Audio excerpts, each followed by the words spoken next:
how to stop toddler tantrums before they start. That's the question that I get most often after parents watch my video on what to do during a tantrum.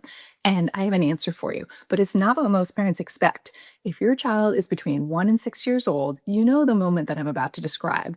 You're in the middle of something, making dinner, finishing a conversation, getting through the grocery store, and you start to feel it.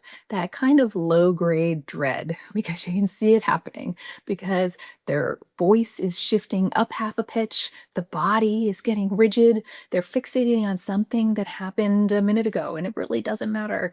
That specific tightening in your chest that says, this is heading somewhere bad, and I don't know how to stop it. Most parents do one of two things at this point. They try to reason with their child, or they brace and wait for impact. Neither works, but there is a third option, and it requires catching what I call the pivot window. In this video, I'm going to show you what the pivot window is, why the most common parental responses in that window make things worse, and 3 specific things that you can do to stop the meltdown before it starts. Let me first name the 3 things that parents most commonly do when they see the early warning signs. These are all things that every caring parent tries. So first, the early intervention. Okay, I can see that you're getting frustrated. Let's talk about this. Why are you upset? What's wrong? Use your words. You catch it early. That's the right instinct. The execution is the problem. Asking for emotional processing in an early escalation window adds stimulation to a nervous system that's already heading in the wrong direction. The logical redirect. You can have that later. Right now, we need to finish getting ready. We talked about this morning. We have 5 minutes and then we're leaving. Reasonable, accurate, not landing. Not because your child is defiant, but because their brain is already starting to move into a mode that doesn't process sequence and consequences well. Waiting it out. You see it coming and you freeze. You stay very still and very quiet and hope that whatever it is resolves on its own. Sometimes it does. Often it doesn't. And in the meantime, you've lost the only window where intervention was still possible. None of these are bad parenting. They're all reasonable, caring things to try. They all miss the critical piece. If you've cycled through all 3 of those in a single pre-tantrum moment, you're not failing. You're doing what makes sense. And here's why none of them work. The pivot window exists because of how emotion escalation works neurologically.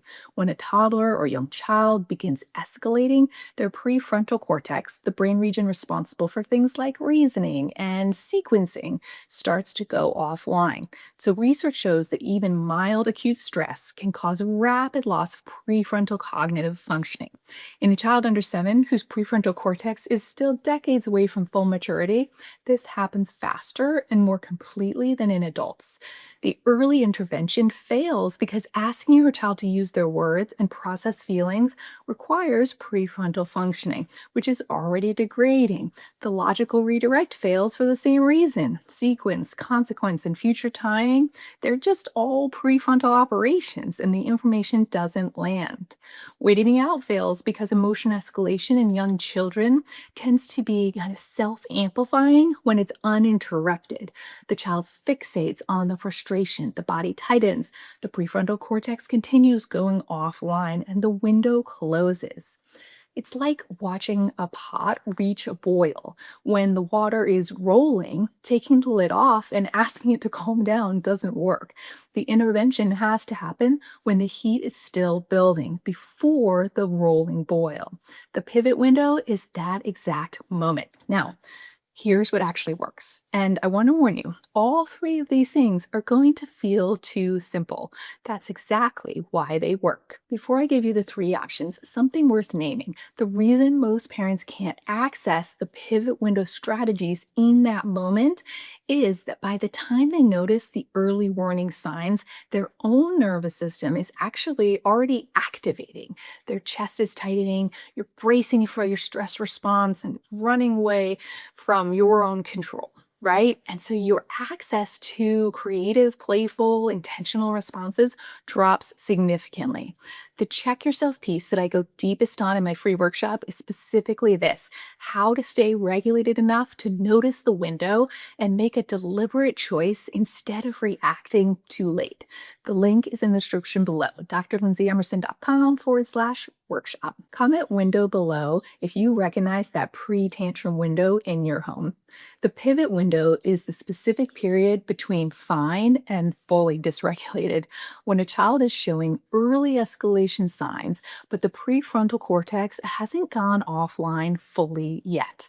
It opens and then it closes. And most parents miss it because they don't recognize the early signals, or they respond in a way that uses up time without actually intervening. So, what are the early signals? For children over age 1 to 3, things like whining that escalates rather than resolving, body rigidity, fixating on a single object or a request, voice pitch rising. For children ages 4 to 6, repeating the same complaint, getting louder without really getting any clearer. Physical restlessness, or a quality to their mood that just feels different from their baseline. When you see those signals, you have three options. These are not a sequence. You can pick the one that fits the moment. You don't have to do all three, and you don't have to try them in this order. So find the one that seems to work best for your child in that moment, and what's also readily available to you just based on your own energy level at the moment. Let me show you exactly what each one looks like so you can pull them out in real time. Option one, redirection. Redirection is deliberately moving the child's attention to something else entirely before the escalation has enough momentum to be self sustaining. For younger children, age 1 to 2, this can be almost physical, like, oh, wait, what's that outside? And you can point, you can have the movement, a genuinely surprising shift of attention.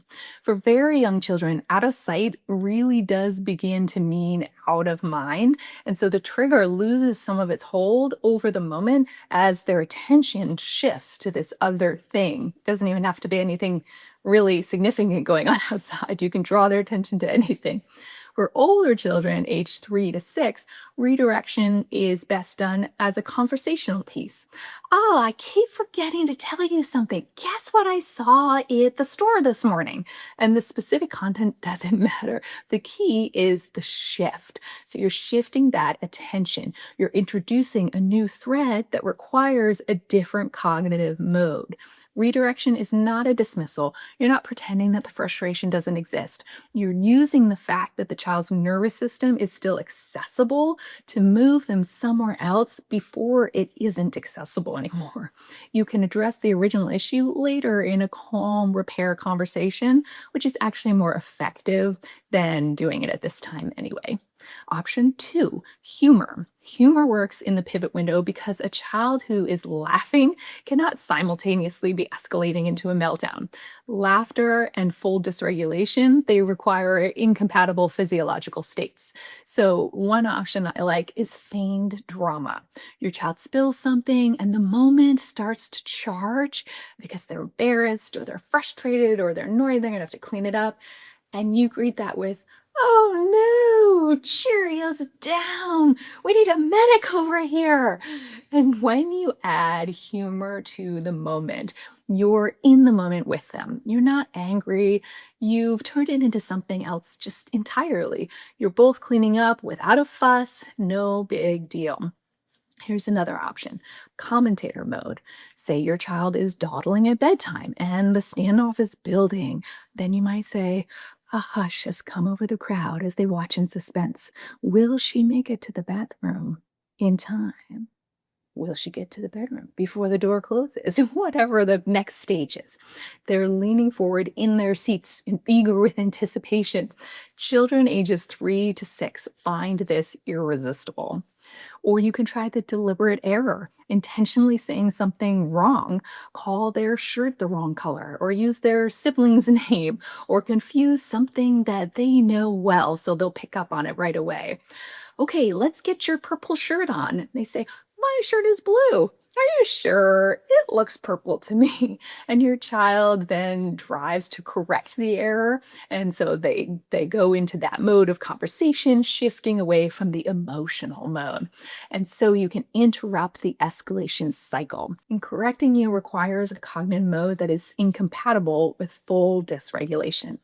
Now, all three of these work because you're still in the window. The prefrontal cortex is still partially online. Your child is still reachable.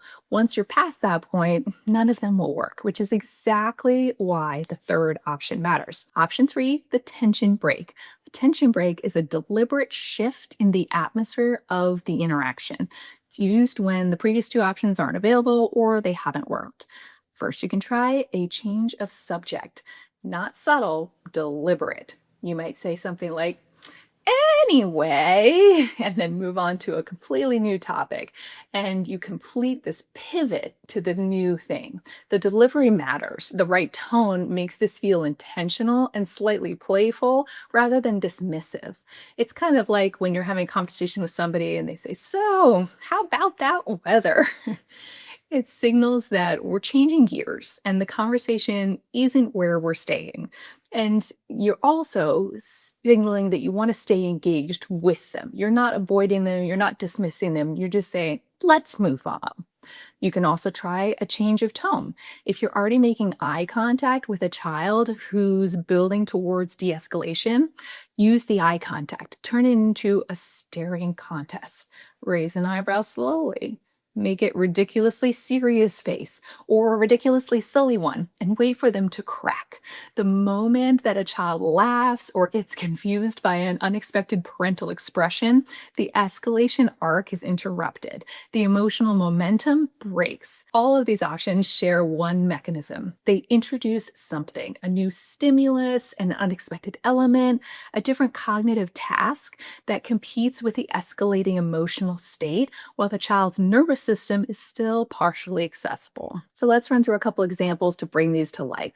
Let's say that you're in the coat standoff with your age 3-year-old child. It's time to leave for preschool. Your 3-year-old doesn't want to put on their coat, and you've asked them twice. The voice is starting to shift, not crying yet, but the pitch is rising and the body is getting stiff, and you're already running late. So a common response is, we need to put your coat on right now. It's cold outside. If we're late, your teacher will be waiting. Logical, accurate, escalation continues. The pivot window response is you pick up the coat and put it on your own head. Huh, this doesn't seem right. Is this a hat? Your child stares at you. Dad, that's a coat. Are you sure? It feels like a hat. They're really, kind of tight today, though. I don't know what's going on. Your child is already slightly smiling. You hold it out, they put it on, and then it's over. 45 seconds, no meltdown, you're out the door. Now, let me show you the same approach in a scenario that's harder, when the early warning signs are coming from hunger and fatigue, not just disagreement. So, example 2 here is the post-school ramp.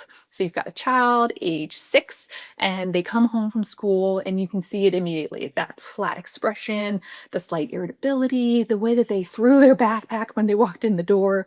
They haven't eaten since lunch, and they've been holding it together all day. In 10 minutes, something small is going to become a big problem. So, a common response is, how was school? What did you do today? You're trying to connect and they give you monosyllables. You try harder, they get shorter. The escalation is running underneath the whole conversation. The pivot response is you hand them a snack without making it a conversation.